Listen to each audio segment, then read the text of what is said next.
Assalamualaikum warahmatullahi wabarakatuh. Halo adik-adik peserta MPLS. Kali ini saya yang akan memandu kegiatan MPLS.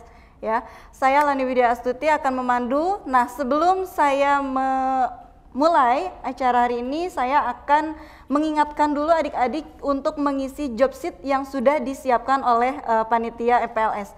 Nah, jangan lupa juga adik-adik untuk jaga jarak, untuk memakai masker, mencuci tangan pakai sabun, dan menjaga pola hidup sehat, mengurangi mobilitas untuk bekerja juga. Nah, adik-adik, sekarang kita punya jargon ya yang sudah tidak asing lagi sebetulnya untuk adik-adik sendiri, yaitu SMK bisa, SMK hebat, SMK bisa hebat, dan SMK merdeka unggul. Oke? Nanti diikutin oleh adik-adik di rumah masing-masing ya.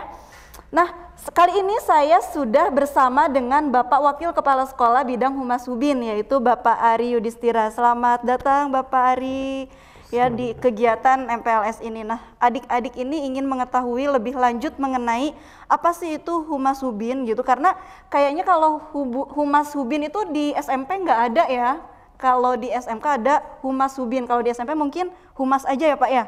Nah, apa sih Pak Humas Hubin itu? Tapi sebelum ke sana Bapak perkenalan diri dulu. Mangga Bapak untuk memperkenalkan diri ke adik-adiknya. Ya, Assalamualaikum warahmatullahi wabarakatuh. Sebelumnya kita panjatkan puji syukur dulu bahwa kita masih diberikan kesehatan, sehat jasmani, sehat rohani. Mudah-mudahan kita selalu dilindungi oleh Allah Subhanahu wa taala ya. Perkenalkan, nama saya Ari Yudhistira, yang kebetulan saya di sini dipercaya untuk membantu kepala sekolah di bidang Humas Hubin, yang telah tadi dijelaskan oleh Bu Lani bahwa Humas Hubin itu hubungan masyarakat dan hubungan industri ya. Di periode ini kebetulan saya sendiri dipercaya untuk menjalankan program-program Hubin, karena peranan Hubin ini di sekolah juga luar biasa, yaitu menjembatani antara sekolah dengan industri, terutama untuk kerjasama dalam bidang peningkatan mutu sekolah. Itu peranannya dari Humas Hubin nantinya ya, di mana nanti ada beberapa program dari Humas Hubin tersebut. Nah, Humas Hubin ini nanti akan melakukan informasi-informasi untuk adik-adik ya, mengenai tentang bagaimana dunia industri, dunia usaha, dan dunia kerja. Ya, jadi kita akan fokus ke 3 hal tadi, industri, usaha, dan kerja untuk di Humas Hubin ini. Ya, sampai kapan adik-adik ini akan mendapatkan informasi tersebut? Sampai lulus atau menjadi alumni, masih akan tetap informasi akan diberikan ke alumnus SMK Merdeka. Jadi bukan hanya ketika pembelajaran, itu kan ketika masih di sekolah SMK Merdeka, tapi ketika sudah beres keluar, itu informasi masih bisa diakses ya. Bagaimana nanti kita akan memberikan informasi apa itu kerja, usaha, gitu kan ya. Lalu bagaimana industri-industri, perkembangan industri, nah itu di Humas Hubin. Gitu ya Pak. Jadi hubungan masyarakat dan hubungan industri itu bukan cuman ketika adik-adik masih menjadi keluarga besar SMK Merdeka aja, tapi ketika alumni pun adik-adik masih bisa menjadi masih bisa mencari sumber informasi terkait dengan 3 hal tadi ya Pak ya. Iya, seperti betul. itu. Nah Bapak, sebelum kita lanjut lebih dalam lagi mengenai Humas Hubin ini, supaya kita lebih semangat juga, kita bareng-bareng nih Pak jargonnya dari kegiatan itu, yaitu SMK bisa, SMK hebat, SMK bisa hebat, SMK merdeka unggul. Kita bareng-bareng ya Pak ya. Iya, siap. Ya. Ayo adik-adik di rumah boleh mengikuti ya slogan yang akan utarakan oleh kita berdua ya Pak ya. Hitungan ketiga kita mulai. 1, 2, 3. SMK bisa, SMK hebat, SMK bisa hebat, SMK Merdeka unggul. Oke, terima kasih Bapak. Semoga adik-adik yang ada di rumah pun makin semangat dengan diucapkannya jargon tadi ya Pak ya. Nah, selanjutnya Pak, apa sih peranan Humas Hubin itu? Gitu, karena kan ya tadi dibilang gitu, meskipun cuma ada 3 itu, tapi kan mereka hanya baru sekolah ya Pak ya di sini. Apa sih peranannya di dalam hal ini gitu tentang Humas Hubin ini? Nah, nanti Humas Hubin ini yang pertama kita masuk ke program aja ya. Ada 3 program yang akan dijalankan oleh Humas Hubin. Yang jelas yang paling utama adalah kerjasama dengan industri-industri yang siap pengembangan sekolah ya, baik itu kurikulumnya, nanti etos kerjanya, bagaimana siswanya siap bekerja atau berwirausaha. Nah, kita bungkus dengan program yang pertama yaitu Prakerin, praktek kerja industri. Jadi nanti adik-adik ketika memasuki SMK Merdeka di tingkat 11 atau tingkat 12 itu akan dilakukan praktek kerja industri, di mana belajarnya di industri nanti selama 6 bulan. 6 bulan ya, di 6 bulan mereka akan belajar di industri ya. Karena Prakerin ini harus dilakukan di SMK. Kalau siswanya tidak melakukan Prakerin, artinya siswa tersebut belum bisa dilayakan menjadi anak SMK. Ya, karena Prakerin itu ruhnya dari SMK ya. Mereka itu harus bagaimana mereka belajar bekerja, bagaimana mereka memiliki karakter yang sangat kuat di dalam bekerja, baik di industri maupun di dunia usaha atau dunia kerja. Nah, tadi kan Bapak bilang kalau Prakerin itu adanya di kelas 11 dan di kelas 12. Nah, sedangkan kan masa-masa itu lagi masa-masa asiknya untuk main-main ya, untuk ya belajar juga sambil ketawa-ketawa. Sedangkan di kelas 11, kelas 12 nanti mereka harus Prakerin gitu. Susah nggak sih Pak cari perusahaannya? Untuk cari perusahaan jangan khawatir, nanti kita punya list perusahaan-perusahaan unggulan ya yang bisa dijadikan tempat praktek kerja industri ini gitu kan, mengenai siswa main dan lain-lain. Nah, itu kembali lagi bahwa SMK itu harus siap untuk bekerja. Boleh main-main, tetapi tetap kita harus fokus bahwa kita diciptakan untuk bekerja gitu ya di SMK. Nanti mengenai industrinya, ada banyak sekali industri yang siap dijadikan tempat praktek, tergantung dari siswanya. Siswanya maunya memilih di mana, apakah dekat ke rumah? Yang jelas harus sesuai dengan kompetensi yang mereka miliki nanti itu. Itu kalau tentang Prakerin ya Pak ya. Terus kalau misalnya mungkin nggak nanti ketika misalnya saya udah Prakerin di satu tempat terus nggak cocok pindah ke tempat yang lain, itu boleh nggak Pak? Boleh. Ya, boleh. Dengan catatan dengan tadi catatan kalau itu tidak sesuai dengan kompetensi. Ya, karena Prakerin ini bukan hanya bicara tentang kompetensi, tapi mereka harus mengimplementasikan apa yang didapat di sekolah. Berbahasanya harus baik, disiplinnya yang setiap hari itu juga harus baik. Jadi kita akan lihat apa ketidakcocokannya gitu. Kalau mau pindah ya boleh selama periode Prakerin itu masih memungkinkan untuk siswa tersebut gitu. Nah, kan kalau misalnya tadi nama-nama perusahaannya sudah ada ya, yang sudah ditempat-tempatkan nih di sini jurusan ini. Nah, terus untuk mengetahui kerjanya apa gitu, misalnya saya jurusan listrik nih, kerjanya apa, perusahaannya apa gitu. Mengenal perusahaan, jenis-jenis perusahaannya itu gimana Pak? Nanti kan banyak ada sosialisasi dulu tuh. Sebelum pengajuan untuk Prakerin itu ada sosialisasi dulu. Perusahaan-perusahaan mana yang harus ditempuh oleh siswa atau yang harus ditempati oleh siswa tersebut ya. Listrik kita akan kasih apa saja kompetensi listrik tersebut ya. Ada yang bisa di PLN nanti. Listrik itu luas sebetulnya ya. Ada yang di hotel, ada yang di pabrik, itu listrik ya. Nanti juga untuk TKJ sama untuk OTKP itu lebih luas lagi Bisa di mana Bisa saja kemana-mana OTKP ya kalau ya. OTKP ya, Pak, ya? Hanya kita di sini titipkan bahwa untuk zaman sekarang ini ada yang namanya teknologi. Nah, itu yang harus dipelajari juga oleh siswa, bagaimana menggunakan teknologi-teknologi ini untuk mendukung prakerin ini. Contohnya OTKP.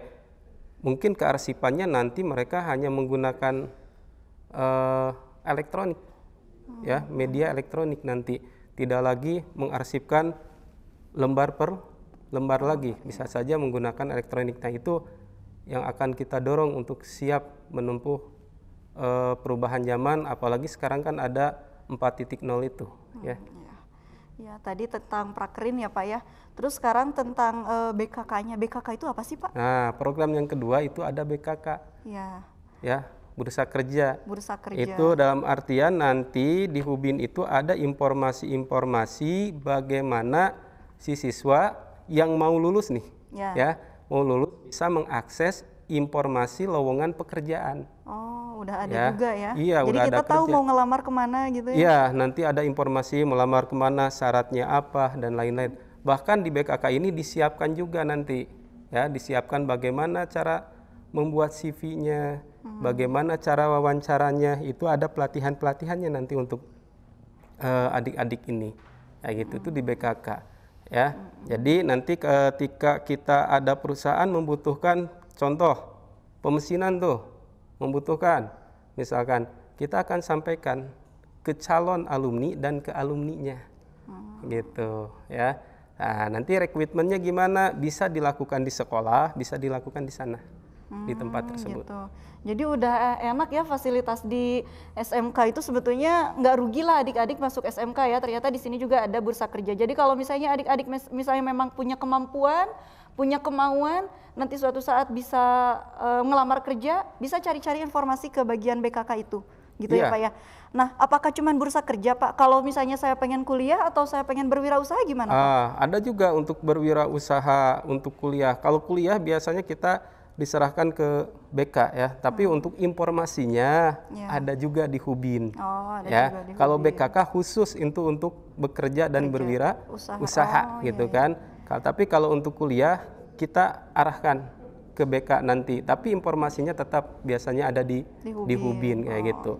Dan nanti setelah mereka lulus dapat pekerjaan yang disalurkan oleh sekolah melalui BKK, maka kita juga perlu menelusuri sejauh mana nih siswa ini bekerjanya berapa lama, butuh lagi nggak pekerjaan yang baru atau tidak. Itu namanya nanti ada penelusuran alumni kayak gitu. Berapa yang bekerja, berapa yang berwirausaha, ada nggak nanti peningkatan untuk bekerjanya atau berwirausaha ke arah sana. Jadi adik-adik di sini nggak usah khawatir setelah lulus dari SMK Merdeka ngapain gitu. Ya jelas bekerja dan berwirausaha dengan keterampilan yang dimiliki. Apa tempatnya? Nanti ada penyalurnya, itu BKK SMK Merdeka. Gitu. Iya. Nah, tapi Pak kalau lagi kondisi kayak gini kan ini udah tahun kedua ya, kita ada di masa pandemi. Nah, PKL-nya jalan nggak sih Pak? Terus penelusuran bursa kerjanya ketika masa pandemi ini jalan nggak sih Pak? PKL jalan, bursa kerja jalan ya. PKL kita tetap melakukan luring, dalam artian tatap muka. Kenapa? Pembiasaan bagi siswa bagaimana nanti bekerja dengan protokol kesehatan. Jangan sampai mereka udah lulus karena tidak ada PKL, karena ada halangan pandemi gitu kan ya. Mereka menjadi bingung gitu, harus ngapain. Nah, di SMK Merdeka kita usahakan bahwa prakerin ini tetap berjalan di perusahaan ya, dengan protokol kesehatan. Nggak usah khawatir, nanti juga ada pembekalan dulu. Bagaimana nanti di perusahaan itu bekerjanya dengan protokol kesehatan yang diwajibkan oleh tiap-tiap perusahaan. Kita berjalan, itu harus target 100% lah kita jalankan. Bursa kerja sama ya, hanya bursa kerja kita untuk pandemi ini tidak melakukan tes di sekolah ya. Jadi kita lakukan arahkan di perusahaan. Karena perusahaan di sana sudah mempunyai prokes khusus untuk perusahaan tersebut yang harus dikenali oleh para alumni atau siswa yang baru mau lulus gitu. Jadi tetap ya, meskipun kondisinya sedang pandemi, PKL tetap dijalankan, tapi dengan protokol kesehatan yang dimiliki oleh perusahaannya masing-masing gitu. Jadi mengikuti aturan perusahaannya masing-masing. Seperti itu mungkin ya Pak? Iya, ya? betul. Nah, lalu untuk mengenal jenis-jenis perusahaan tadi, kalau tadi kan ada program prakerin untuk mengenal, tapi kan itu langsung terjun ya Pak ya. Terus ada BKK, itu kan ketika nanti kita udah lulus sekolah gitu kan. Kalau misalnya untuk memperkenalkan industri, ada nggak sih Pak kegiatan itu? Ada, Apa di tuh? Hubin itu ada dengan disebutkan kunjungan industri. Kunjungan ya. industri. Jadi nanti siswa dibawa ke industri, bagaimana memperkenalkan industri, bagaimana industri itu bekerja, ya, dengan ketentuan-ketentuan dari industri. Kalau di sekolah kan ketentuannya mengikuti industri A, industri B. Sedangkan nanti kita bawa ke industri C, gitu kan, supaya mereka lebih wawasannya lebih tahu gitu kan ya. Luas lagi gitu ya. Lalu juga di masa pandemi ini bisa juga kita mengundang tamu dari industri sebagai guru tamu. Ada guru tamu ya, dari dia industri ke sekolah. Perkenalkan langsung melalui guru tamu tersebut bagaimana industri bekerja teknisnya dengan protokol kesehatan atau di masa pandemi. Kalau kita tidak bisa berkunjung ke industri, kita usahakan datangkan guru tamu. Yang selanjutnya kita kirim siswa untuk magang, ya, untuk magang di sana, apakah seminggu, 2 minggu, 3 minggu, gitu kan ya, atau 3 bulan, itu kita akan laksanakan. Itu pengenalan ke industri. Jadi ada kunjungan industri, ada guru tamu juga ya Pak ya. Tuh, jadi adik-adik sebetulnya kalau udah masuk ke SMK itu tinggal milih aja ya Pak ya. Betul. Mau bekerja bisa, ada bursa kerjanya, ada pelatihannya, prakerin tadi. Terus ada juga mau melanjutkan, bisa difasilitasi juga oleh BKK dan BK SMK Merdeka. Mau berwirausaha juga bisa ya Pak ya, nanti mau wirausaha apa yang cocok buat kita yang sudah dirintis oleh SMK Merdeka. Jadi adik-adik nggak salah untuk milih SMK Merdeka buat adik-adik mengembangkan minat dan bakatnya. Oke Bapak, terima kasih buat pemaparannya tentang Humas Hubin ini. Semoga adik-adik makin semangat untuk sekolah di SMK Merdeka. Meskipun dalam kondisi pandemi, tapi kita harus tetap semangat seperti itu ya Pak ya. Adik-adik jangan lupa untuk tetap mengisi job sheet yang sudah disiapkan oleh panitia. Juga adik-adik jangan sampai ada yang terlewat, semua job sheetnya harus diisi satu persatu.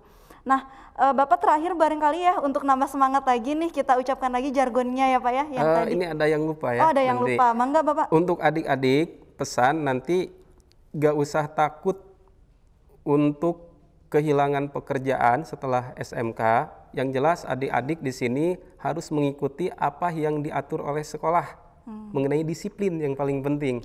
Ya, disiplin. Nanti dari kesiswaan disiplinnya A, B, C itu ikuti karena itu sudah sesuai dengan industri juga. Kita sudah melakukan industri cara berpakaian, datang, cara berbicara.